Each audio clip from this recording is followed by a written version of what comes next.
Okay, we're in the home stretch. The score is tied and our competitors are getting ready for the final round. Okay. So this is the last session of the day. I hope today was, very valuable for you. This last session is in the unfortunate position of being between, here and alcohol right outside. So we'll try and keep it on schedule at 6. Sorry, the last 2 sessions. So coming up first is image fidelity and display-ready workflows from capture to calibration. Our 2 speakers are Stanley Lin and Jordan Halsey. Stanley Lin is a cinematographer and cinema imaging pipeline researcher based in Los Angeles. As an immersive cinematography technical advisor at USC Gannett Immersive Studios, he develops stereoscopic imaging pipelines optimized for high-fidelity VR headsets like the Apple Vision Pro. Jordan Reese Halsey is a Los Angeles-based new media artist, deeply interested in technology, form, simulation, patterns, and image. Currently, Jordan is a professor of practice at USC in the animation school of the School of Cinematic Arts, where he teaches real-time world building and projection mapping. Please welcome Stanley Lin and Jordan Halsey.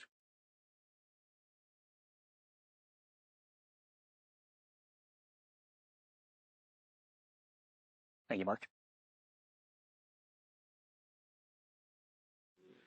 Oh, I did want to mention that if you have questions, we have VR codes on the walls here, and we'll take questions virtually at the end of the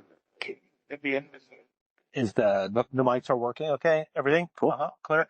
I just want one quick clarification. I'm also I'm the director of the Gannett Immersive Studio at USC, where we are a kind of a forward-centric filmmaking studio where we produce virtual reality content, experiential events, as well as being a professor in the animation division. So we have I'm just so that you guys know. So that's how we're here, because Stanley works with me in the lab that we run at USC, which is really focused on multiple forms of virtual reality, but one of those is shooting, which is what we're going to talk about today. Yeah, so why don't we get into it? Good afternoon, everyone. I'm Stanley. This is Jordan, as you've just been introduced to. And I promise you, we are with you guys. We also love alcohol, so we are going to try to blow through this, and we're all going to get there together. I'm an immersive cinematography researcher at USC, and today I'll be walking you through research on optimizing VR or orthostereoscopic imaging pipelines, specifically for the Apple Vision Pro. So why don't we move on? Does the clicker not work? Cool. All right, so here's the table of contents. We got 6 sections here. We are breaking this discussion into these 6 sections as the big question: camera system production challenges, image acquisition optimizations, post-production results, and of course conclusions. So let's move on to the question. So the Apple Vision Pro represents a great leap forward in visual display technologies for head-mounted displays. This device delivers 4K per eye at over 34 pixels per degree and full HDR capabilities. The challenge of having a headset like this is, how do we capture images that are truly worthy of this display? So we now know, we've known for a while that there are a number of systems that we can purchase on the market or rent out from rental houses for commercial stereoscopic video cameras. And typically these camera systems offer a trade-off of quality, cost, and usability or reliability. Probably the most important thing to note is that there is almost no documentation for accessible end-to-end workflows optimized for modern HMDs. Our contribution is to develop and publicize a pipeline that is repeatable for any of these camera systems that are optimized for the Apple Vision Pro. So we conducted our research centered around a case study experimental VR film titled A Larger Living Space. This testbed project was a short film that was set in a low light, very tight apartment interior that it eventually expands into this more abstract living space. We decided to shoot with the camera system that offered a very extremely wide angle of view with layered lighting strategies and also both practical and CGI elements. Essentially, this is a perfect stress test for both capture and post-production pipelines. So let's talk about our camera system. So we were using the Canon R5C paired with the nifty 5.2 millimeter dual fisheye lens. And this is Canon's, I guess this is one of Canon's most popular VR imaging solutions. The setup captures 8K video across full-frame sensors. It essentially would split the image into two left eye, right eye perspectives that are approximately 3.6K resolution in circular images, 3.6K in diameter. And it offers a 190-degree diagonal field of view and is about a roughly 60 millimeter interaxial. Although this number is this is what was posted and published. We found it to be not exactly 60, and Jordan will get into it once we hit post-production. So this number is important because it roughly matches the human IPD or interpupillary distance. So here are the recording configurations that we used for this particular project. Not going to go into all of it, but feel free if you do want to deep dive into our recording parameters and configurations. Do find our paper after. I'm sure you'll find a lot of useful information from this. So, production challenges. So we have a camera system that... I do think that it's important to mention that one of the things that we want to do while we were shooting, and when we get into more of the post-production here, we want to shoot with the highest fidelity. So we were shooting RAW. We're, trying to monitor in HDR color space to keep as much integrity to the images as we possibly can, while we're doing it. So it is important, I think, especially when it comes to VR shooting, to make sure that depending on the situation you're shooting with, the Canon, the Blackmagic camera wasn't around when, we were shooting this, is that, really maintaining the high, not shooting MP4, shooting the highest fidelity of image that you can get off that camera is super integral to creating a good experience, because the image fidelity is so important here. And I think that's important to stress that while we're Yeah, of course. Yeah. Thank you, Jordan. So moving on to a couple of limitations that we have found upon our shooting experience here. So the main limitations we encountered were resolution, frame rate, and sensor noise. So in terms of resolution challenges, because the lens splits a single 8K sensor into two left eye, right eye perspectives, that effectively only records 3.6K image circles. It's not exactly the full 8K sensor that you're getting per eye. And when you play back in Vision Pro, you're really getting those two circles, one per eye in the Vision Pro's 4K displays per eye. But here's the thing. The lens captures at 190 degrees angle of view, but the field of view inside of the Vision Pro actually is roughly about 100. So you're really getting roughly about half half the effective resolution of when you're actually capturing the image. So it's stretched when you acquire the image. It's stretched over a much wider 190 degree angle of view.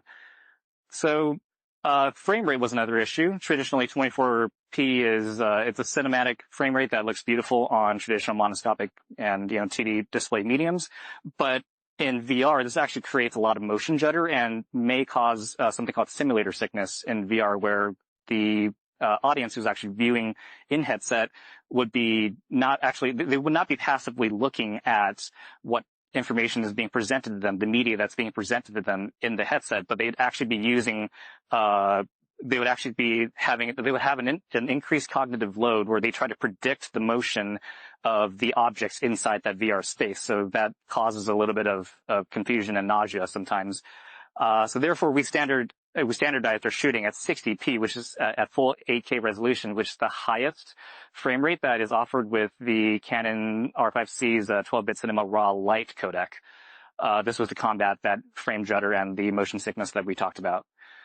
And finally, noise performance. especially in low light, was a recurring obstacle, as the R5C does not perform in-camera noise reduction when shooting in C-RAW light. Noise especially was noticeable in our low light apartment sets, and also in high contrast scenarios. This chroma noise is actually exacerbated in the Vision Pro when you're viewing at a 4K per eye, without post-treatment.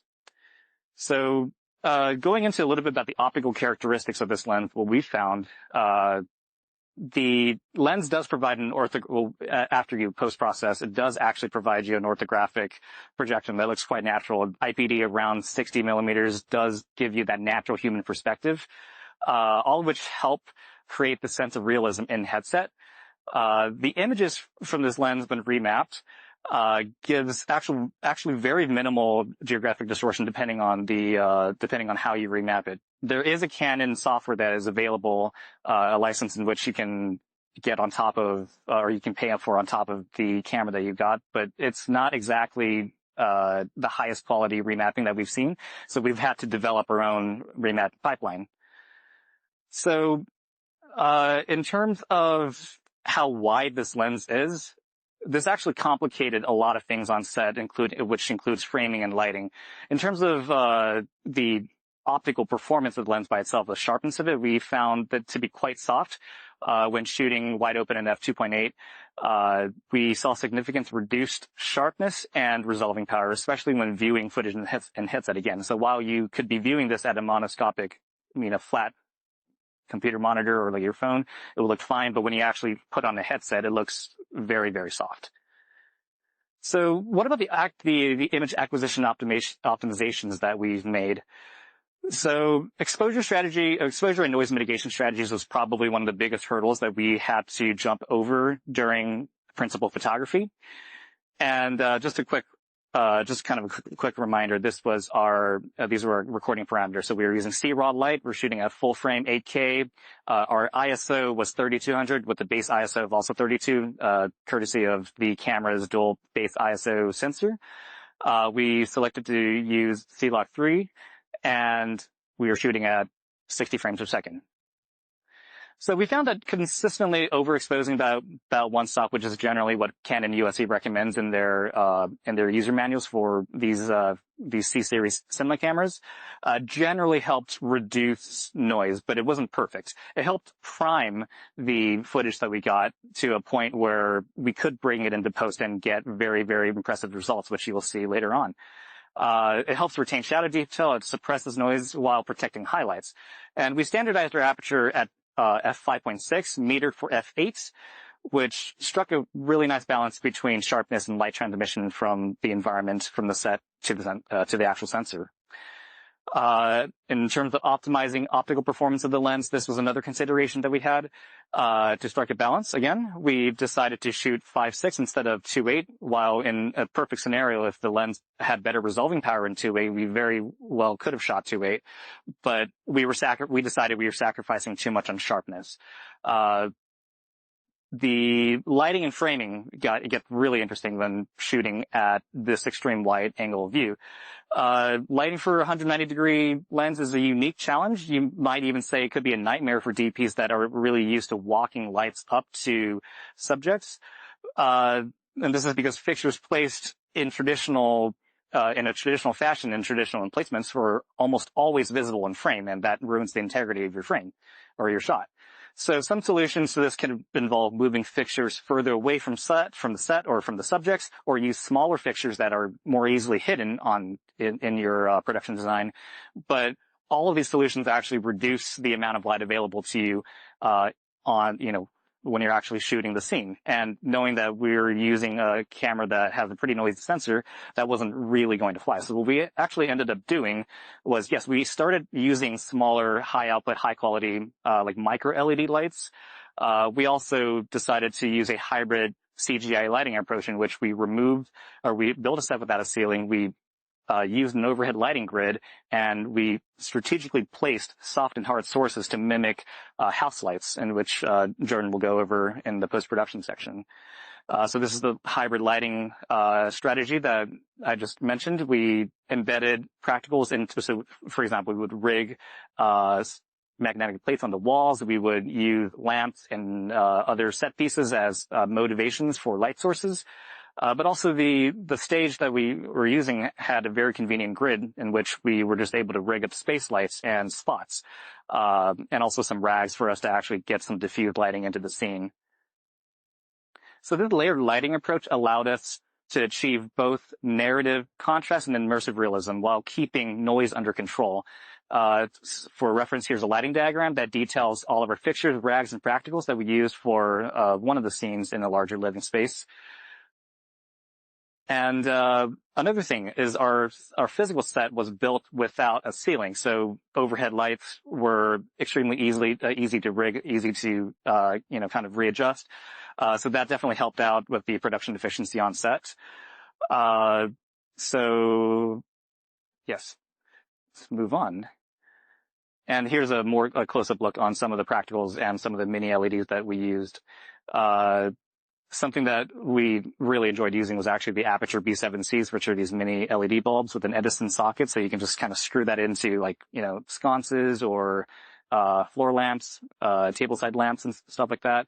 And another tool that came in really that came to be very helpful was the MC Pro, because it's such a high output to, I guess, form factor ratio LED. We were able to basically drill this thing into the wall several feet away from talent and still have that play as a hair light. So I'm going to pass it on to Jordan to talk about post-production. Post-production in VR. My name is Jordan Halsey. I started shooting VR, in this modern sense of the word in 2014, with a company called VR Playhouse, where I was a technical director.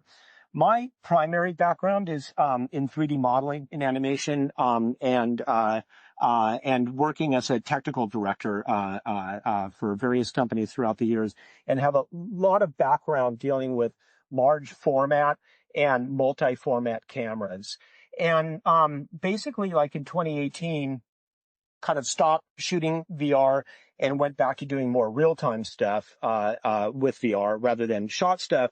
And then when the Apple Vision Pro, came out and we saw the kind of fidelity that you can get as far as image, it kind of reformulated, what we were doing in the lab that I run at USC, where prior we were working a lot with, real-time stuff, Unreal Engine, etc. So, I mean, talking about the post-production pipeline in this, the reality is the post-production pipeline is your typical stereo post-production pipeline with a few exceptions, right? So the main problem that I feel that we've had currently, is, with the camera. The camera's not a great camera. It's got a decent sensor. It's an 8K sensor. It can record these images. The lens quality, is, subpar, right? So we've got these kind of 190 fisheyes, that are under $2,000 for the quality of the lens. And the other main problem that it posed, is that the circular fisheyes aren't centered on their portion of the sensors. So the actual fisheyes are off-center, right? So we lose a portion on each side of the fisheyes where they're cropped. So one of the primary things that we wanted to do here, besides figuring out like our standard, I mean, there's a few adjustments in the color pipeline because we're going to be primarily working in like, either P3 color space. So we're color correcting at a higher color space generally that we're shooting with on film, depending upon what we're doing. But the real problem is the lenses when we want to start integrating 3D and CGI. So we set about this project so that we could actually, kind of take some standards, take this kinds of sets where we knew the direct measurements of, where we can have access to them and then kind of reconstruct them in 3D and start seeing what the correlation problem is with rectifying stereo with a camera such as this and being able to integrate set extensions. Because this set extension, it's very easy to insert a spherical ball, a character, or something like that and have the stereo basically be okay. It's very, very difficult. Is it not Just move your mic up. Is it? Oh, it fell off.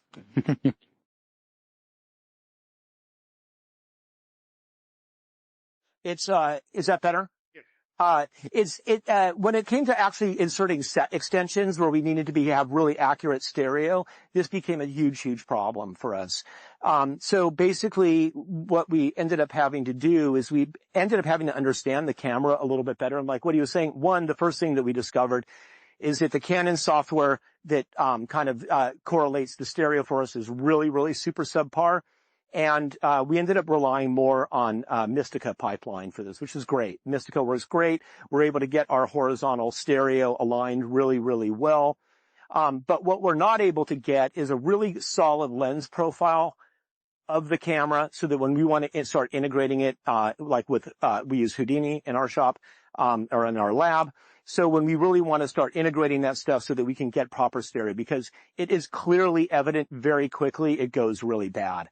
So, things will float, things will sit when they don't quite sit correctly. And it's not even just a matter of kind of trying to replicate,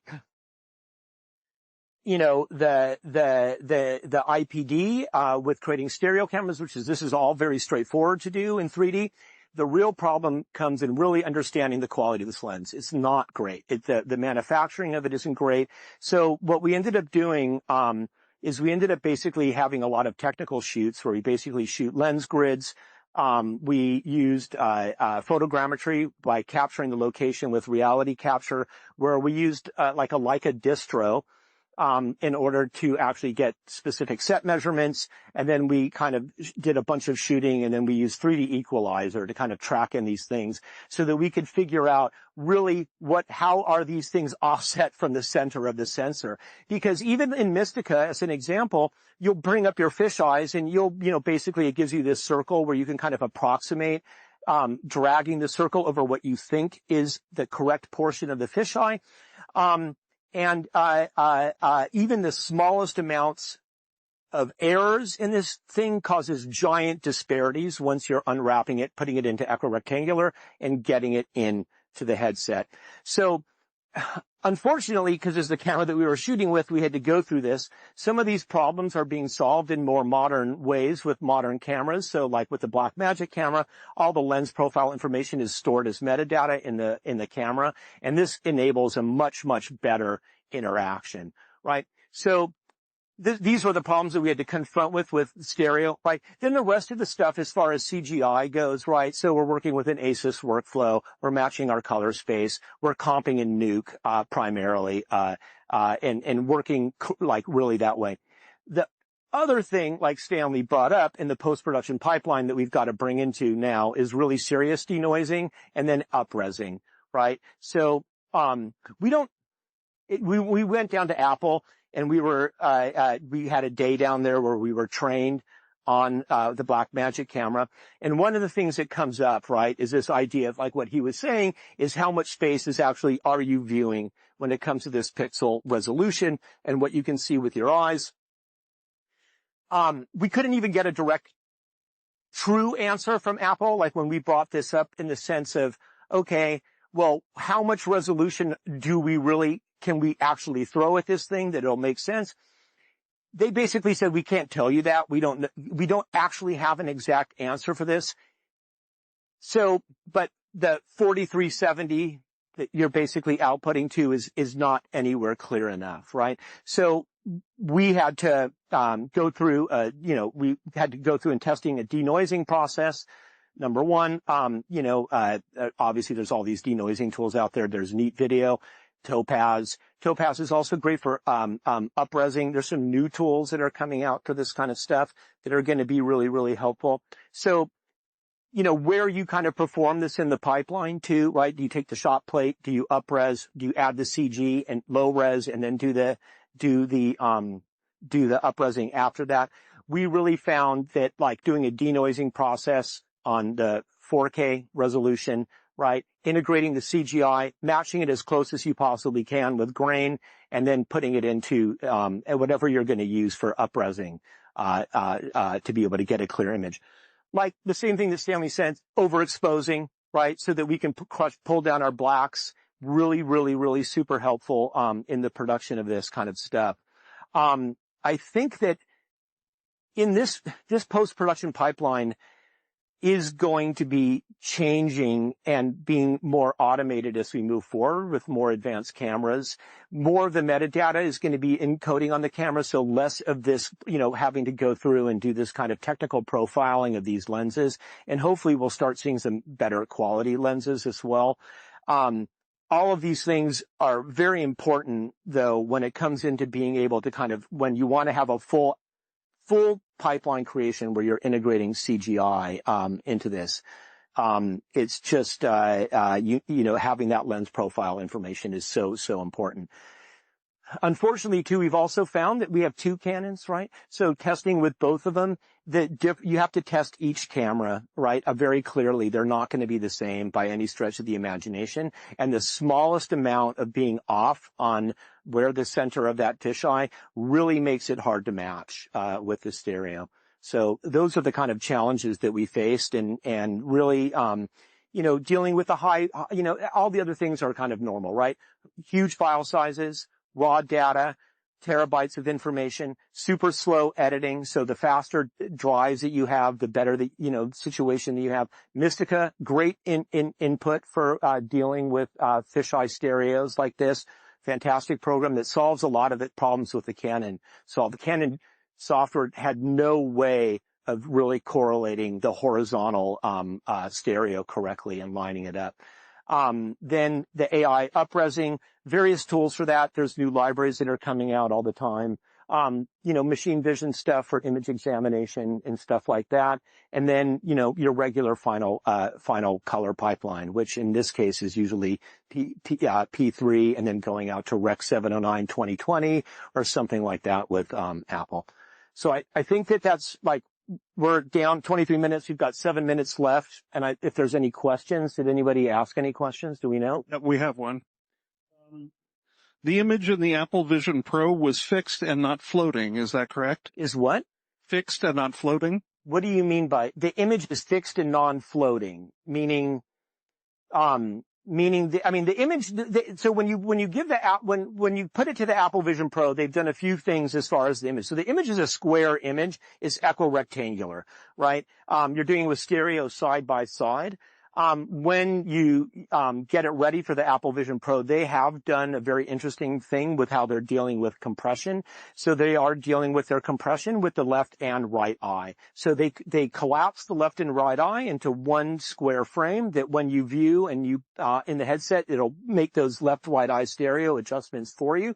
But the image itself is fixed. You're looking at a sphere. Right? It's just basically a half sphere in front of your eyes. The thing that is the most interesting thing about this, and I think that this comes to kind of like more of a conceptual framework for how you would approach shooting content like this. And the way that Apple described it to us was as human vision, right? So we don't want to get super close up on someone's face and see it giant in VR. This is really super disorienting, right? And then the other thing about this is that the really interesting thing that Apple has done, which is one of the things that I think is kind of makes the experience so much better than what I've seen with other headsets like the Quest, besides just the resolution wise, is that when you go through the calibration with the headset, it's tracking your eyes. It's adjusting it's adjusting itself for your particular interocular vision. So Apple, when it's showing you stereo, is not showing you stereo, it's showing you stereo for your eyes, right? So it's adjusting it on the fly when you do your eye calibration and that, and making sure that it exactly matches your interocular distance, right? The other thing that they said that they're doing is that depending upon the situation, they're also calculating the depth on the fly, so the convergence point.